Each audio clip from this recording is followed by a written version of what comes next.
Alright, I started doing reactions in the dark recently. I'm doing Somebody Save Me. Now, I've actually heard this song. I have not seen the music video. So, full disclosure, I know the song. I don't fake reactions. If I've heard shit, I'll let you know. That being said, addiction is near and dear to my heart. I've struggled with it. Been hooked on cough medicine for 2 years straight, man. Worst times of my life for sure. I don't know much about Jelly Roll. I've heard him in 2 songs. This is the second song I've heard him in. I heard a rap that he had done, and it was actually incredibly poetic. I really liked it. And then M obviously has, he had addiction problems, and, you don't really stop having that addictive personality. But look, let's just get right into it, man.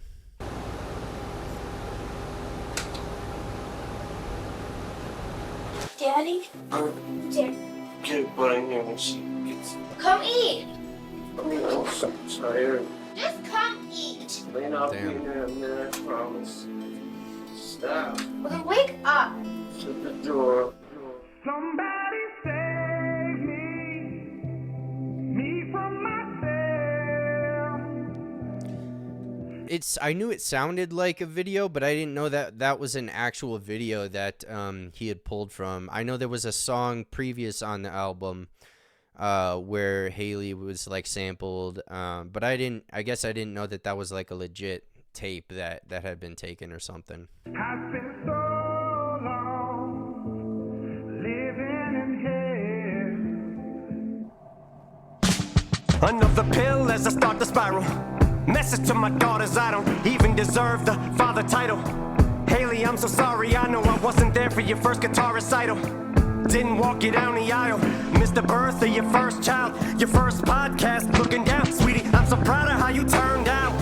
Sorry. Dude, I've had goosebumps since he first started rapping. Honestly, it started when Jelly Roll was singing, but let's keep going, Sorry man. that I chose drugs and put them above you. Sorry that I didn't love you enough to give them up how to fuck to. And I love you more than a pill looking up to the ceiling from this floor under will. Somebody save me from myself.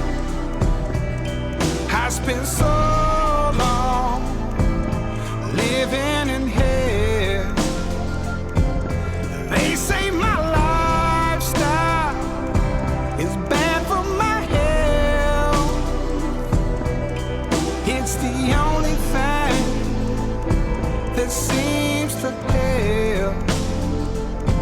It's interesting that there's a glass box and it's like his family's in there, and then he's kind of like trapped on the outside, unable to be present with them. I mean, that's definitely how a lot of that feels, is like you're on the outside and there's this world that you're experiencing, but you can't connect and be present with the people you love and care about, and people that care about and love you, assuming you have some of those people close to you, hopefully. But addiction doesn't really wait for the ideal circumstances, but that is definitely a good way. It's a very interesting way to encapsulate how that feels. And also what it does, like it does isolate you from others. I won't talk too much, but let's keep going. Elena, sorry that you had to hear me fall in the bathroom. Sorry that I missed you graduate. Nate, I should just congratulate you on being a dad too. Carter and Liam, look at you. Little bro, sorry I left you. Sorry that I'll never get to hold or hug my little nephews. Stevie, I'm sorry I missed you. Grow up and I didn't get to be the dad I wanted to be to you. Things I wanted to see you do. This is my song from me to you. Sorry I gave up, but I'm just so defeated. God, what the fuck you want me to do? Somebody save me from myself. Has been so long living in hell.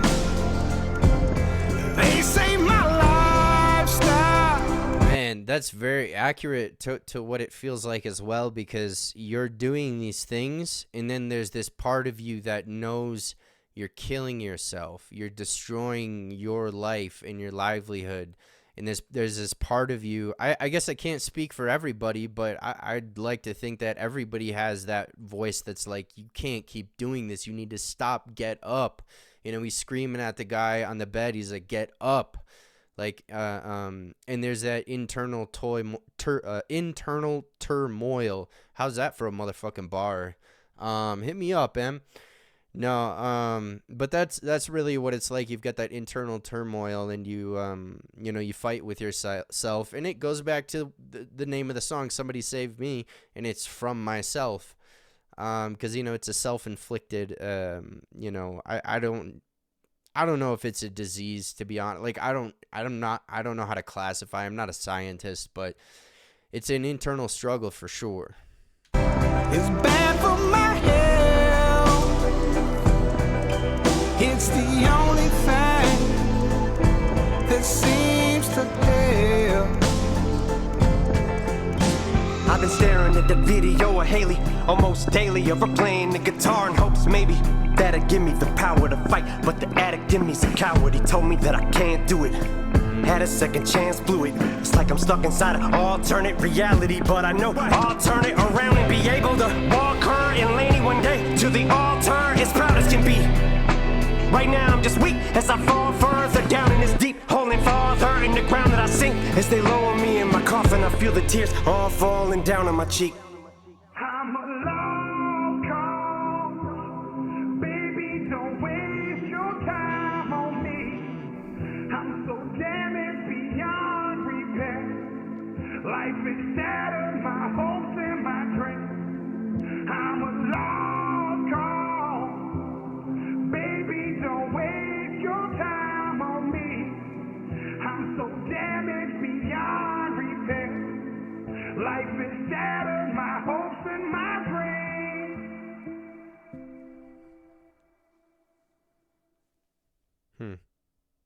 And next to us? Haley, And how old are you? 12, You've been playing guitar for how long? about 3 months.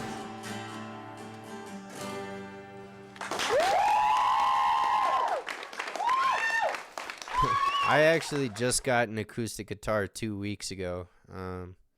Not that it really matters. Yeah, this is a good message at the end here. Like, because you feel like you're alone, and the reality of it is you're 100% not alone. And even when it comes to trauma, like if if you were abused as a kid, or you got diddled or something, just to put it bluntly, like if you have some trauma like that, you're still not alone in that. I mean, there's very rare people that have an absolutely unique traumatic experience, and sometimes that pisses people off to hear, because they're like, no, like they didn't have this and this and this and this, but okay, but somebody's had something happen to where they feel pretty damn similar to how you feel or felt when that traumatic thing happened. And I truly maintain that people who get addicted to drugs or alcohol, which alcohol is a fucking drug, have some kind of trauma or, some kind of family experience that, kind of helped them get to that point. That's my opinion. And the same, I believe, personally, with mental health. Not that it matters, but, most people with a mental health disorder have some kind of either a fucked up family background or childhood trauma. And, once again, you're not alone, and there is a hope. There is a way out of it. I never would have believed that I'd be able to live the life I live now. Back then, I never would have thought I'd be able to live the way that I live now. It was never a reality in my own brain, in my own thought process. I never could have even pictured it. And then slowly but surely, when you start making the right decisions and you decide that you've had enough, because, it can't come from an external source. It has to come from within. When you decide you've had enough of it, and then you start reaching out for help, and then you start taking that drug rehab seriously, or that group therapy that's court mandated, or even maybe not court mandated. You'll hit a point where you're like, okay, maybe I am fucked up. Maybe something is fucking wrong with me, and I gotta fix that. Or I gotta figure out a way to live with it where I don't kill myself and hurt others. through this drug addiction. And it's not just drugs, but look, I'll wrap it up, man. You guys didn't click on this to hear me talk probably, but yeah, man, great message. And I like that, you know, on a broader scheme, because I listened to the whole album, and I haven't heard the new tracks, but I listened to the whole album, and I like that once he kills Slim Shady, then there's the song about Haley that he writes for basically when he dies, and, you know, it's like a message to her, which I think is actually really cool. You know, it starts to get personal and more emotional, and like you know, you get to see Marshall as opposed to Slim Shady after he kills him on the album, which I thought was a really cool touch to have those, you know, those humanizing things in there, because he is a human. But yeah, man, I'm gonna wrap this one up. Thank you guys.